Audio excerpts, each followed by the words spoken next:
पहले सबसे पहले आप वाइट बोर्ड के ऊपर आप क्वेश्चंस को देखिए। ऑन माय लेफ्ट साइड मैंने लिखा है ऊपर क्वेश्चन एनक्लस, और उसके नीचे मैंने दो पार्ट में उस क्वेश्चंस को दो पार्ट में कम्प्लीटली लिखा है। On the right side answer है रेड कलर में, और उसके नीचे उसकी जो चार ऑप्शंस हैं वो मैंने लिखी हैं। और this is what the topic is going to be. So let's start and let me tell you what is so special about the today topic.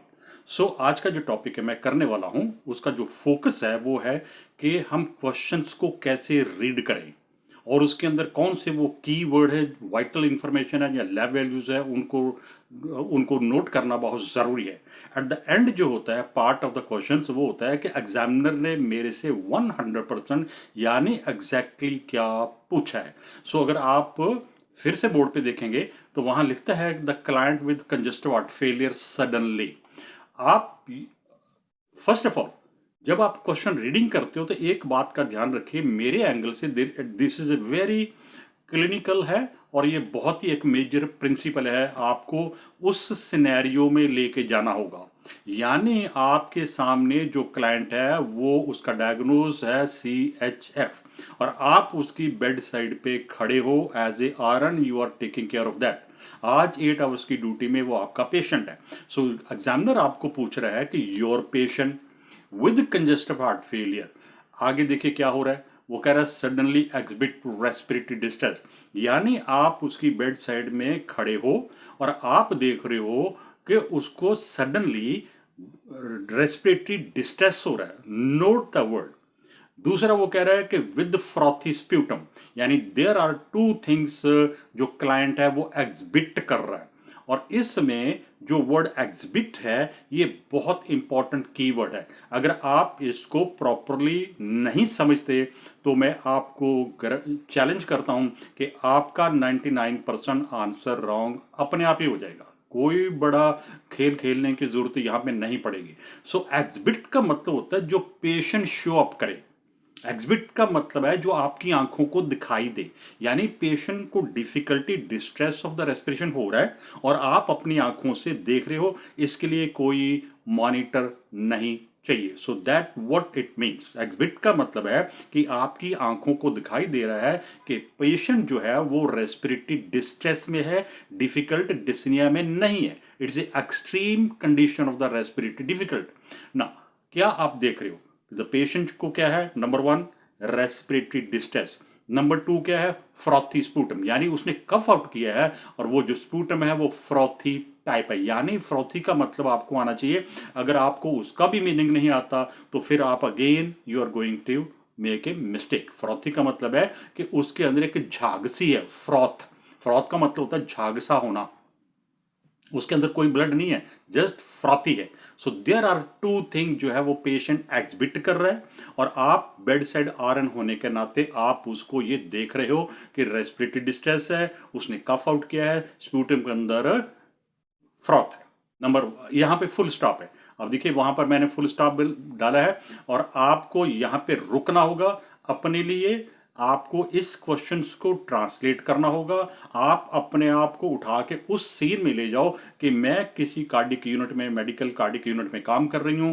Patient जो है उसका डायग्नोज ऑलरेडी CHF है, मैं आज उसकी केयर कर रही हूँ, और मैंने सडनली देखा है, देखा है कि सडनली पेशेंट ने जो उसका जो रेस्पिरेशन था वो डिस्ट्रेस में जा रहा है, और प्लस वो कफ आउट स्पूटम कर रहा है और वो फ्रॉथी है। अगर आप एक्सबिट को, रेस्पिरेटरी डिस्ट्रेस को एंड स्प्यूटम की करैक्टर को नहीं ध्यान में रख रहे तो आपका आंसर 100% से ज्यादा गलत हो जाएगा। सो ये है वो keywords, exhibit, respiratory distress and sputum frothy का होना। इसके अलावा और कोई थर्ड वहां पर करेक्टर साइन सिम्टम नहीं दिया। उसको हाइपरटेंशन है, उसको फीवर है, या उसको हेमाप्सिस है, नो, नथिंग इज रिटन। आपको हमेशा क्वेश्चंस के सर्कल में रहना है, क्वेश्चन के सर्कल से बाहर निकल के नहीं जाना।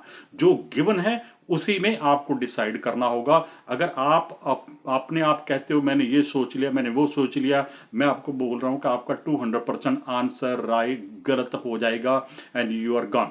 सो नाउ नेक्स्ट आप देखिए, आप बेड सेट पे खड़े हो, आपने इन 3 चीज़ों को देखा है। 3 चीज़ें क्या हैं कि रेस्पिरेटरी डिस्ट्रेस है, नंबर 2 क्या है, फ्रॉथी स्पूटम है, और ये सब कुछ सडनली हुआ है आपकी आंखों के सामने। नंबर यहाँ पे फुल स्टॉप है।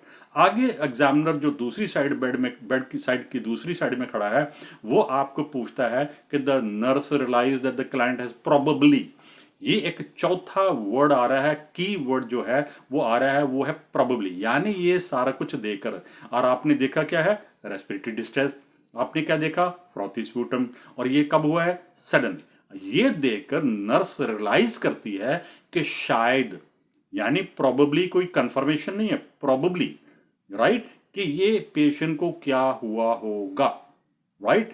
क्योंकि एक आप एक नॉलेजेबल, आप एक लाइसेंस होल्डर आरएन हो, आप मेडिकल कार्डियो में काम करती हैं, आपका डेली पेशेंट से डील करना होता है, पेशेंट को केयर प्रोवाइड करते हो, पेशेंट के वाइटल साइन ऑब्जर्वेशन करते हो, so you must know it, right. तो यहाँ पर जो अब है कि एट द एंड में मेरे से एग्जामिनर ने क्या पूछा है, 100% एग्जैक्टली मेरे से एग्जामिनर ने क्या पूछा, उसने ये पूछा है आपको कि ये सारा आपकी आंखों के सामने हो रहा है, आप उसकी बेड साइड में खड़े हो।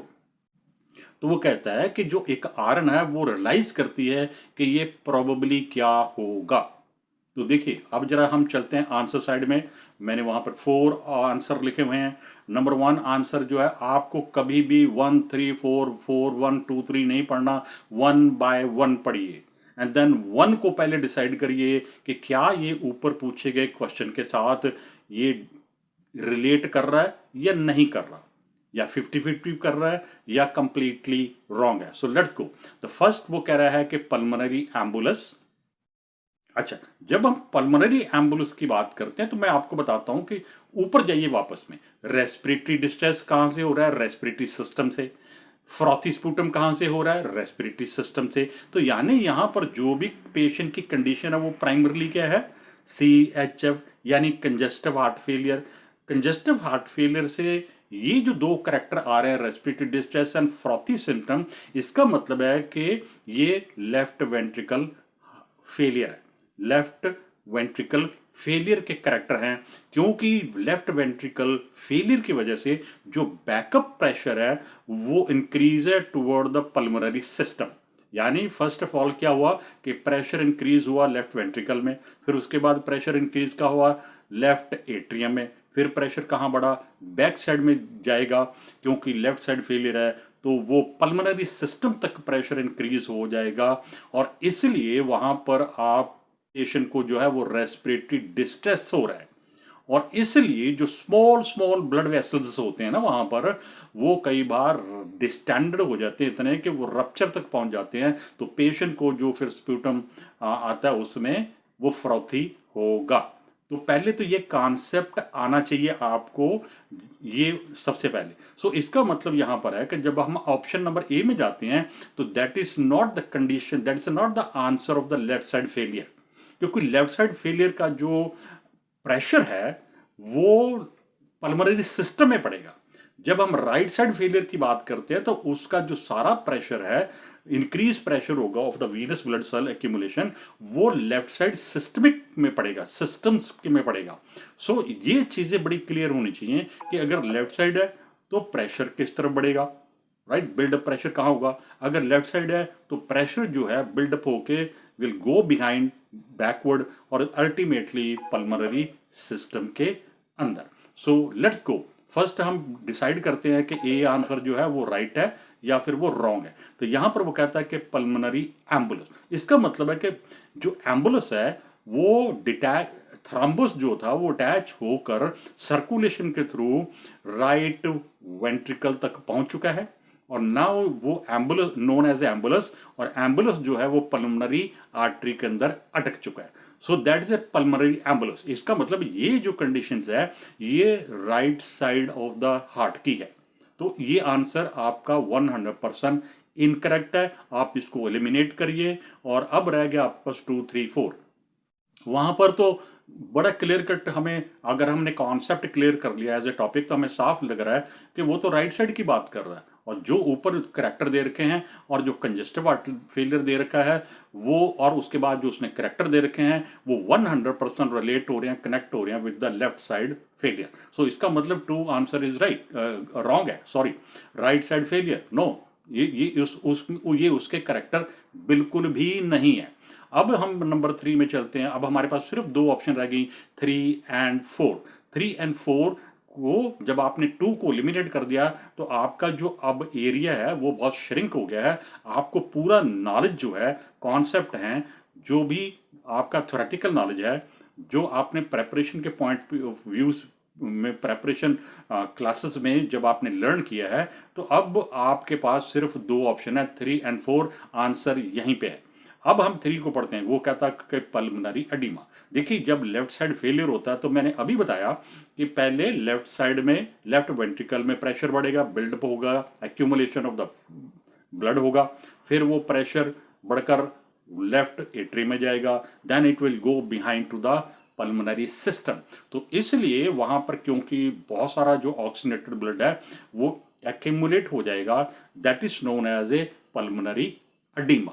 तो ये राइट आंसर हो सकता है, लेकिन अभी हमारे पास एक ऑप्शन है, उसे हमें रीड करना होगा, उसको हमें छोड़ना नहीं होगा। हम ओवर कॉन्फिडेंस में 3 को सिलेक्ट करके 4 को छोड़ दें, no, that's not the technique of enclose questions को लेके। अब वो कहता है कोर। अब देखिए, कोर पल्मोनल, पल्मोनल जो है वो इशारा कर रहा है it is something to do with the pulmonary. देखिए, कोर का मतलब, कोर पल्मोनल जो है उसमें क्या होता है कि जो आप ये जो कंडीशंस है ये right side failure of the heart के साथ है ये उसके राइट साइड फेलियर हो तो ये कंडीशन डेवलप होती है, बल्कि लेफ्ट के साथ ये डेवलपमेंट नहीं होता। सो इसका मतलब है कि जो 3 एंड 4 लास्ट 2 ऑप्शंस रह गई थी उसमें भी हमने ये कंफर्म कर लिया है कि answer 3 is the only answer है जो कह रहा है कि पल्मोनरी एडिमा, क्योंकि प्रेशर बिल्डअप होता हुआ left ventricle, left atrium, then pulmonary vein and back to the pleural space तक प्रेशर बिल्डअप हो गया। उसकी वजह से ही उसको रेस्पिरेटरी डिस्ट्रेस हो रहा है, उसकी वजह से ही उसको जो है कफ जब वो कर रहा है तो फ्रॉथी स्प्यूटम वाला स्प्यूटम आ रहा है। So what does it mean? मेरा पॉइंट क्या था यहाँ आपको बताने का, समझाने का, कि फर्स्ट ऑफ ऑल आप एक वो सीन क्रिएट करिए। जो भी क्वेश्चंस होता है, यहाँ पर हमारे पास क्वेश्चन क्या था, कार्डियोवास्कुलर सिस्टम का। अब कार्डियोवास्कुलर सिस्टम में भी जो क्वेश्चन है वो एओर्टा का नहीं है, वो कैरोटिड आर्टरी का नहीं है, वो सेरेब्रल आर्टरी का नहीं है, बल्कि जो क्वेश्चन है वो बता रहा है कि कंजेस्टिव हार्ट फेलियर यानी right and left side failure की बात कर रहा है। लेकिन जब हम जो ही हम सेकंड लाइन में चले जाते हैं जहां पर वो कह रहा है the patient suddenly show respiratory distress, अगर राइट साइड फेलियर है तो रेस्पिरेटरी डिस्ट्रेस नहीं होगा। राइट साइड फेलियर में जो बिल्डअप प्रेशर होगा वो सिस्टमिक सर्कुलेशन के अंदर प्रेशर बिल्डअप होगा, लेफ्ट साइड में नहीं होगा। तो ये चीज़ जो रेस्पिरेटरी डिस्ट्रेस है यहीं पर आपको आ जाना चाहिए कि भाई जो रेस्पिरेटरी डिस्ट्रेस हो रहा था इसका मतलब है due to congestive heart failure जो प्रेशर बिल्डअप होता होता वो पल्मोनरी सिस्टम के अंदर इंक्रीज प्रेशर हो चुका है, दैट इज द मेन कारण ऑफ द रेस्पिरेटरी डिस्ट्रेस। और एक फिर और करेक्टर है, वो कह रहा है फ्रॉथी स्प्यूटम। फ्रॉथी स्प्यूटम भी तो राइट साइड फेलियर से तो नहीं होगा, वो लेफ्ट साइड फेलियर से ही होगा, because of the increase pressure into the pulmonary system. So इसका मतलब यहां पर होता है कि जब आप खुद डिस्कशन करते हो, पहले टॉपिक को एज के कॉन्सेप्ट को क्लियर कर लेते हो, 100% आपको अंडरस्टैंडिंग मिल गई है कि भाई ये क्वेश्चंस का ट्रांसलेशन क्या है, मैं बेड साइड पे खड़ी हूं, मेरी आंखों के सामने क्या हुआ है, तो आपको इजी रहेगा डिसाइड करना, क्वेश्चन को समझना, उन की वर्ड्स को नोट करना, एंड देन अब हम ऑप्शन में जाते हैं तो how to one by one eliminate करना। So one by one eliminate करिए। जब आप एक एक ऑप्शन को एलिमिनेट करते हो तो जो आंसर आपने एलिमिनेट किया है, सपोज फॉर एग्जांपल नंबर 1, तो नंबर 1 के बारे में भी आपको लगता है कि वो रॉन्ग है, लेकिन लगता नहीं होता, आपको 100% लगना चाहिए कि 100% ये रॉन्ग है। ये आंसर जो नंबर 1 है does not fit into the given question, तो आपने उसको हटा दिया, आपके पास 3 ऑप्शन आ गए। अब आप पूरा फोकस करिए 3 में।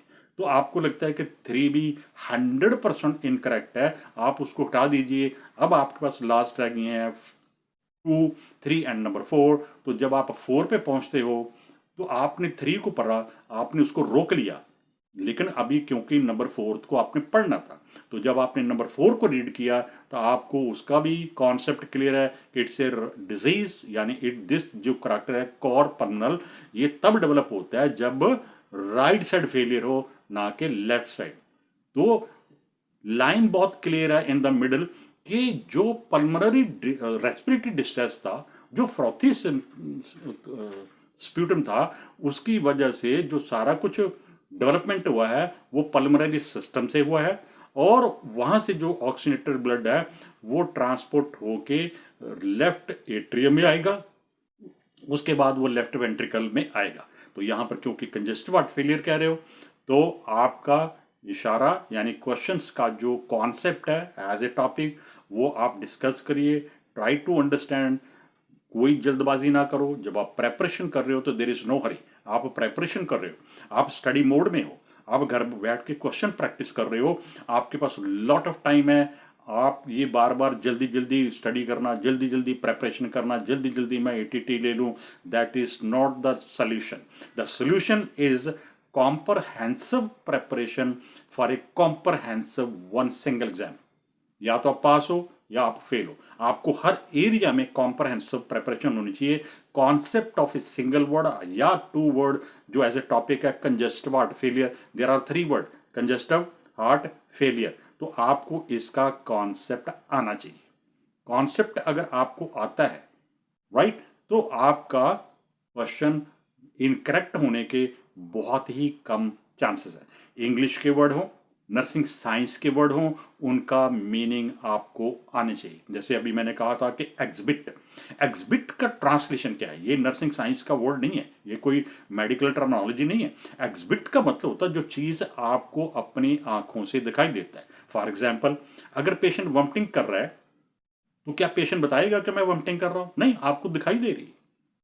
लेकिन अगर पेशेंट को नोजिया हो रहा है तो फिर वो पेशेंट बताएगा कि मुझे नोजिया हो रहा है, आपको नहीं दिखाई दे रहा है कि उसको नोजिया हो रहा है। So there is a subjective and objective, जो करेक्टर्स होते हैं उनके बीच में देर इज ए डिफरेंस। कई बार हम इसी तरीके से गलत करके घर आ जाते हैं। जब भी आप क्वेश्चन रीड करते हो, आप एक सीन को क्रिएट करिए कि मैं बेड साइड की आरन हूँ, मेरे सामने पेशेंट है, मैं उसकी केयर कर रही हूँ, मेरी आंखों के सामने ये कुछ हो रहा है, तो आपको ज़्यादा इजी रहेगा सोचना एंड डिसाइड करना।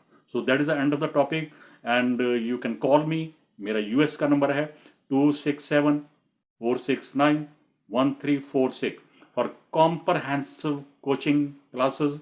आप मेरे साथ 5 डेमो क्लासेस अटेंड करिए एंड डिसाइड ईच टॉपिक का जो सिस्टम होगा, उसका जो टॉपिक होगा, उसके अंदर आपको कॉन्सेप्ट एंड डाउट क्लियर किए जाएंगे।